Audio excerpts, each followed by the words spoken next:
Can overanalyzing your emotions be unhealthy? Does it feel like picking at an emotional wound? But I want to know, what is wrong? How can I help? We value talking more than is necessarily helpful. But you're asking me to let go of the training wheels. But you don't want feelings calling all the shots.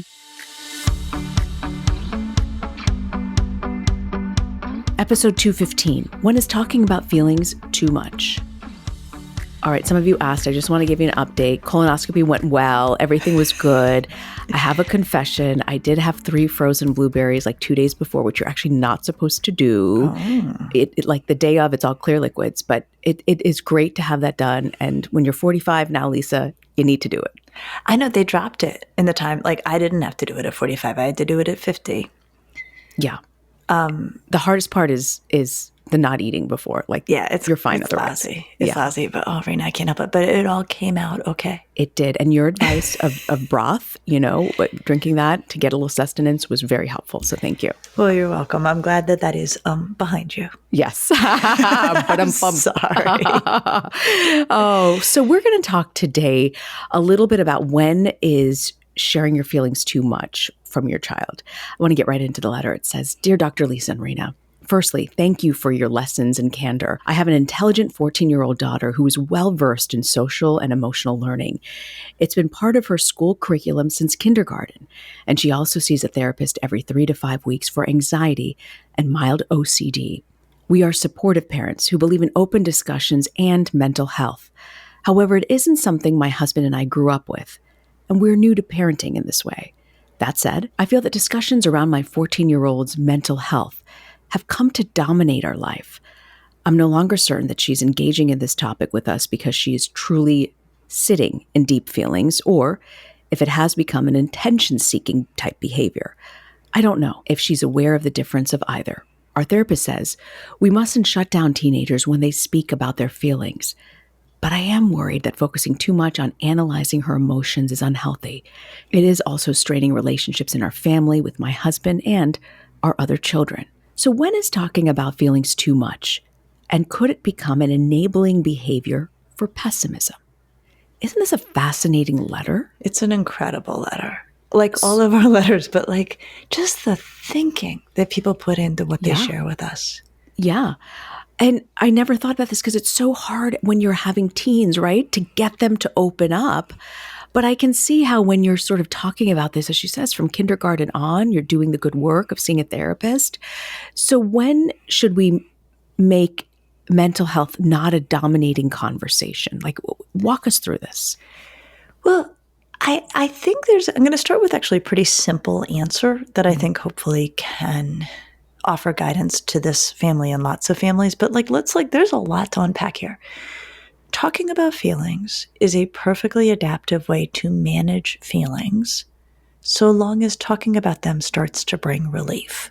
Like the goal of talking about feelings is, one of the ways we talk about it is almost like a discharge, right? Like you get them out, you say the words.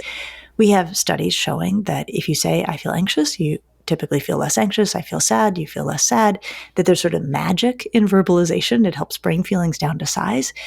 So that's why we talk about feelings, is that there's an end goal, which is relief.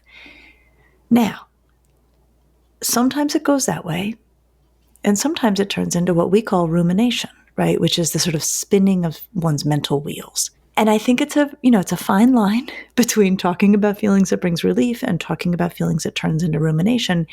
And the way that you can know where you are with this fine line is the kid feeling better the more they talk about the feelings? Is it letting them sort of lay them down and move on?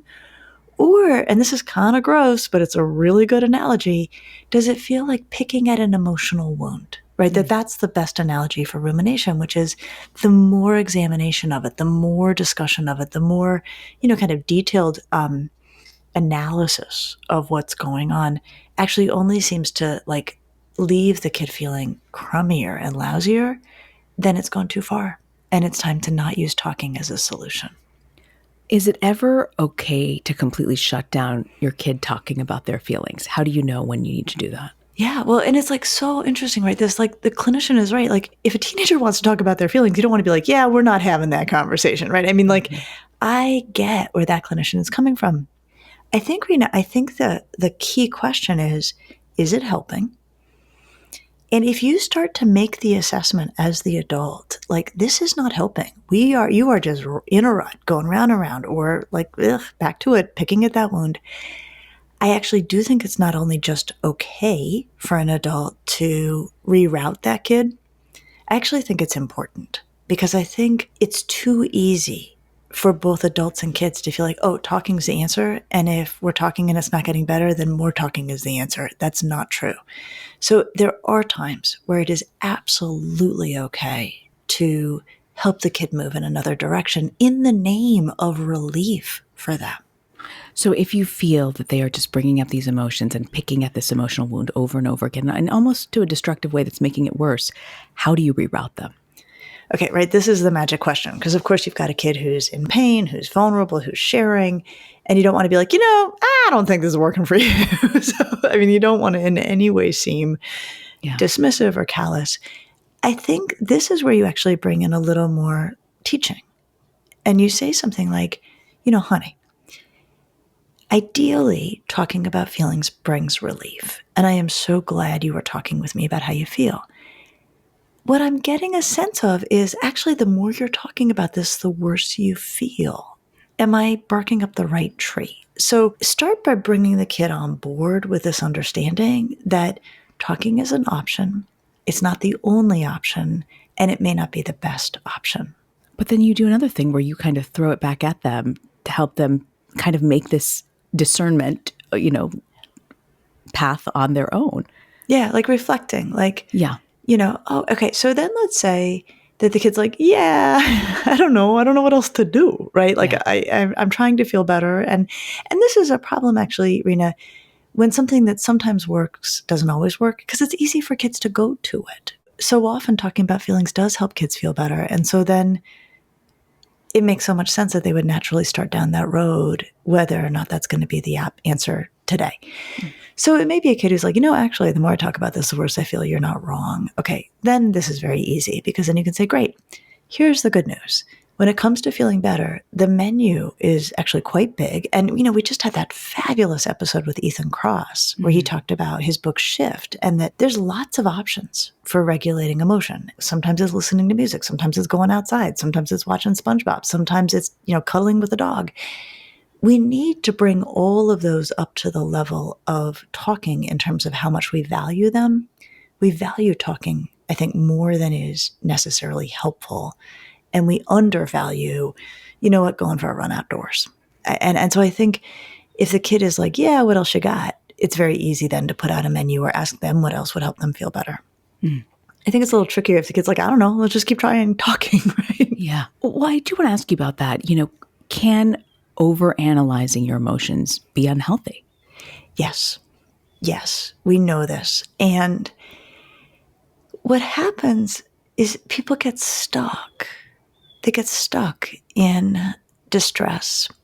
I remember, Reena, this moment in my training. It was so interesting. I had this wonderful supervisor, and she said, we have the strangest of all jobs. Like, the strangest of all jobs. Our job is to help people really get in touch with their feelings, to really become fluent in what's going on internally, to take their emotions incredibly seriously. She said, and we get them all the way there, and then we get to a place where we say, and they're just feelings. They're just feelings. Which is her way of saying, like, they don't call the shots. Like, they don't get to decide how your whole day is spent once you have acquainted yourself well with them. Like, you get to now try to bring them back under control so that you can move on and pass them. In this letter, she talks about how her daughter's got anxiety and mild OCD. Do you approach this differently with different diagnoses? So it's interesting, right? So kids with anxiety and OCD, these are kids who are thinking. They often tend to be very, very bright kids who have, a lot of intellectual firepower. And so they can readily imagine, like all the things that could go wrong. That's, anxiety. Or, OCD is sometimes like they have a, obsessive thought that's followed by a compulsive behavior to try to counter the thought. But the obsessive thought is, they're thinking about something that could go wrong, like maybe my hands are dirty, or maybe I said a mean thing. But the point being, like, they are obsessive, right? That there's a part of their mind that will just work and work and work and work. That's not true for every kid, that they're going to go to language, they're going to go to sort of grinding on things with their minds. There are other kids who just like don't exert energy that way. They're much more physical kids. Like, you can tell that they're having a hard day, not because they're sitting there thinking, but because they're, being physical, maybe getting in everybody else's space or bothering people with their bodies, right? This approach of like wanting to talk a lot about feelings, wanting to go very deep, it feels,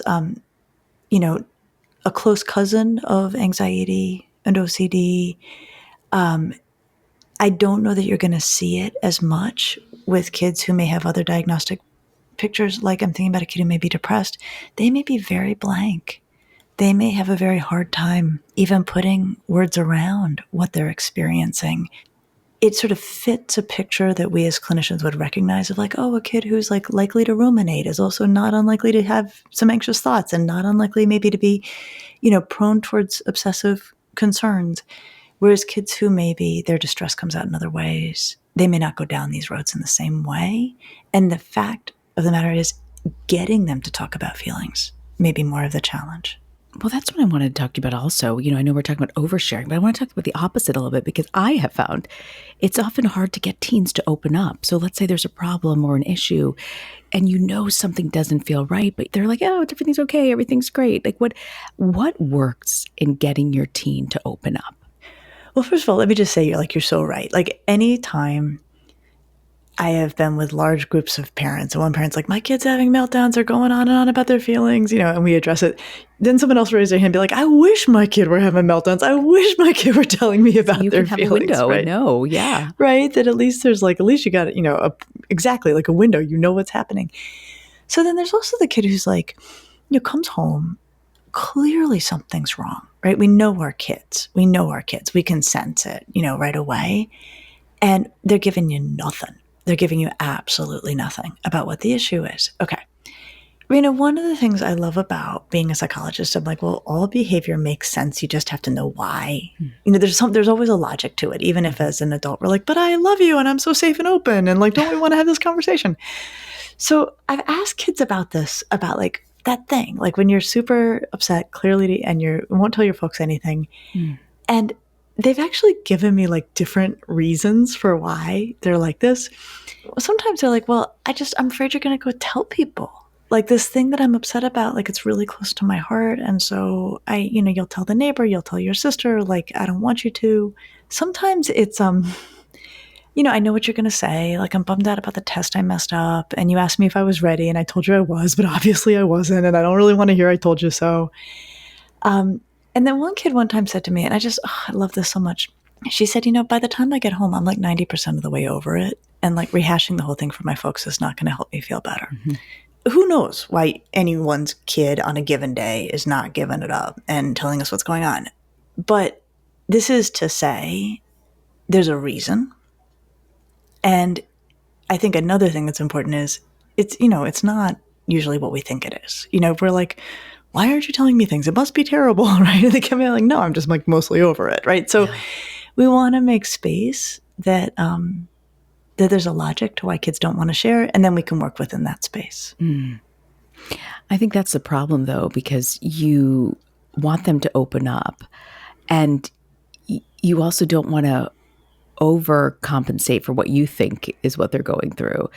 But I find, how do you get in and out? How do you build that trust? I think every parent would love for their child to come to them when they need help. But what we found is they're more reclusive, that they like to be alone and be left alone. They get annoyed when you ask them questions. But is there a way to open the door to where they're not, oh, this is all we're talking about are our feelings. Right. But to also have them come to you when they might really need something or have massive anxiety over something that's actually legitimate to have anxiety over. Yeah. No, these are the, like, I think so many families have this question, right? Like, how do we keep this strong connection where you can share with me, and how can I help you? Right. I mean, it's all that we want to help. So Reena, I think that one question all parents should have in their pocket if they feel like their kid is clearly upset, but not open to sharing, is just to say, is there something getting in the way of you feeling you can tell me? So it's that kind of, that half step, I'm the queen of half steps, right? Like, asking like a little bit more. And the kid might be like, yeah, like you're going to call your sister and then I'm going to see her at Thanksgiving and she's going to bring it up and it's going to be super weird. Yeah. That's really helpful, right? If the kid, you're right. Or you're going to be mad at me and I don't want to tell you. Or, no, but I'm mostly over it. I just don't want to get back into it, right? I mean, now you're having the conversation you want to be having, right? You're into it. So I think there's that. The other thing, Reena, that I totally get how adults could get here, but I want us to not go there. I think that sometimes we're like, until you tell me what's wrong, I can't help, right? Yes. That's the premise. Yeah. And let's tease this apart a little bit because, okay, first of all, well, no, maybe you can't help, but maybe they don't want your help, right? Maybe they want their friend's help, or maybe they just want the feeling to die down. Or like we were talking about last week, maybe they just want to go get on a video game, let it be in the past. The idea that like you're in pain, I'm your loving parent, I'm here to help, that's our framing. That may not be where the kid is. The other thing I will say is, oh, but you can help even without knowing what's wrong. Let's just imagine like one of our kids, I'm just making this up, had some huge crush, finally, confessed their crush to their crushie, and their crushie was like, yeah, let's be friends. Okay, so let's say that has ruined one of our kids' days. Mm-hmm. And let's say, for lots of reasons, kids don't want to get into the deep romantic details of their lives with their family. Let's say that they're like, yeah, lady, you're never going to find out what this was really about, right? Like this is going to be, a secret forever. But you can see your kid is suffering. You don't know why. You can see your kid is suffering. We can still comfort kids without having that information. So we could say, listen, I get it. You don't have to tell me what's up, but what would help you feel better? Like, should we go for a walk? Or do you want to go watch, whatever. Like right now we're watching Gilmore Girls. Mm-hmm, mm-hmm. Right? Great series, right? Or I know boys who like their parents to watch them play video games. Have you been invited to do this? No. It's quite the opposite. I'm always okay, so don't put that on the table. But your guy, your daughter, right? What helps them feel better. You guys have a dog. I think there's something kind of like triple parenting points. If we're giving points for parenting, I think there's triple points on generously comforting a kid who will not tell you what's wrong. But I feel so inadequate as a parent. It's not just, I can comfort, but I want to know what is wrong. How can I help? If you don't tell me and share with me, I can't help you.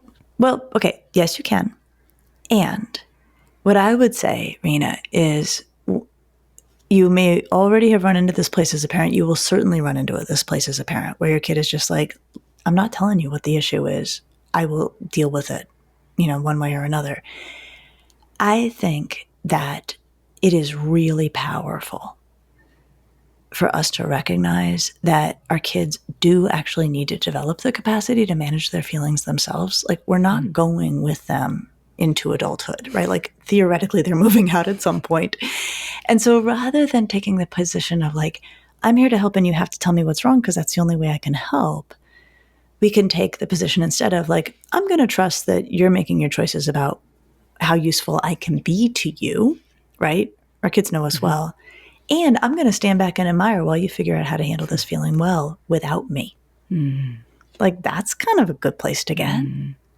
But you're asking me to let go of the training wheels, which some of us want to think that they need the training wheels until they're like 82. I know. It's like so, and I mean, my experience of teenagers, they're more fun, right? I am I see that. Yeah. It's so fun. And it's really you're like, no, stay with us forever. Completely. It's true. Okay. But Reena, something else has come up. I just want to thread back together. Okay. Yeah. So there's a kid who won't talk. And so we have to then get creative with all of the other wonderful ways that either they can go manage their feelings independently or we could support their feelings management, whether it's, the dog or, their favorite meal or whatever. If we go back to the kid who is ruminating, and we say, hey, do you think maybe talking about this is making you feel worse? And they're like, I don't know, it feels great. Let's keep going. You may come to a point where you say, I'm not convinced that continuing to talk about this is going to help you feel better or is working. Can we try something? Can we make a plan to come back to this conversation tomorrow, right? So you're not saying we're done. We're saying, let's revisit this and let's go try something else that might help you feel better. Like, hey, I'm putting together a bunch of stuff for the local soup kitchen. Do you want to come help me, get those cans together, take them over, drop them off, right? I think that there may be times when we gently require a changing of gears towards something that may also provide relief on its own. And I do think that one of the more elegant ways to do that is to say, let's get on each other's calendars to revisit this. It's pretty common that when you come back to it later, the kid's like, oh, I'm fine. Like it does die down. And we want to see that happen. I want to ask you really quickly before we go about the school piece here. Are there any downsides to, as this child has said, being well-versed in social and emotional learning? This is a really complex question. And what I will tell you, Reena, is we have started to see some data that are kind of mixed in their results about, educating kids in depth about pathology. And we're starting to see some data indicating that it actually might leave them feeling a little worse. And the worry is, we look at this and we're like, is the worry that it's like we tell you just enough to make you very anxious about your own emotions, but not enough to help you know what to do next. So I feel cautious sometimes about how we approach questions of SEL. If it were entirely my call about how we would do this, I would focus very heavily on coping, right? I would focus very heavily on, distress is part of life. It is absolutely going to be actually woven into every day for you. It's about coping in ways that bring relief and do no harm versus coping in ways that come at a cost. So coping, I think, is really essential. I do think there's a lot of space for talking about pathology, especially as kids get older, in terms of helping kids know when it's time to bring in an adult. So I'm a big fan of social and emotional programming that's like, hey, here's what depression looks like. Here's what an anxiety disorder looks like versus healthy anxiety. Here's when, and then saying to kids, if you see these in yourself or a friend, an adult needs to know, right? And certainly suicidality, worries about that, an adult needs to know. And what's really nice is kids are usually quite relieved. They're like, great, I don't want that. I don't want to feel responsible for that. And then actually work needs to be done on making sure they will tell adults and making sure the adults will handle it well when they do. So there's a lot of resources that I think can be deployed in that direction. But in my ideal universe of SEL, there's a lot of time spent making sure kids know when it's time to bring in an adult. And when I've been in this position, I'll say, look, it's not because you're kids and we're adults. It's because you or your friend deserve someone who's actually trained in this. And we need to connect that. And then I would spend most of the time on coping. These are all valuable lessons that, we don't think about as we're growing up and trying to learn and gain. But having the conversation with your kid really opens their eyes as to what's happening because your feelings are all over the place in the teen years. They are. It's so wonderful, Reena, to have teenagers and be around them. And they're so vivid and it's so intense and everything's so big. And at the same time, we're often like, whoa, how do we keep this down to size so that it doesn't derail you? And I think that that's really the goal, right? To feel one's feelings, to use them for guidance, to use them for feedback. That's right. But to be able to then move forward with that information. So what do you have for us, Lisa, for parenting to go? So in my book, The Emotional Lives of Teenagers, I share a metaphor that I got from a colleague of mine in town, Terry, who I love. And what she says is, we should think about our feelings as one member of our personal board of directors. They don't chair the board and they don't have a deciding vote, or they very rarely have a deciding vote. We all have a board of directors that helps us make decisions about our lives, right? There might be our interests, our morals, logistical considerations, financial considerations, feelings, right? They're all coming together to guide us. But you don't want feelings calling all the shots. You don't want feelings dominating family life in terms of conversation. You don't want feelings annoying, right? This is also in the letter, annoying people, with their sort of primary focus. They're important. They're valuable. They are incredibly useful if we recognize them as a data set. And like my supervisor said, they're feelings. They're feelings. And they can be incredibly powerful, especially in the teenage years. Absolutely. And next week, Lisa, we're going to talk about fat shaming. This is something that happens between kids and a discussion we need to take up. Absolutely. I'll see you next week. I'll see you next week.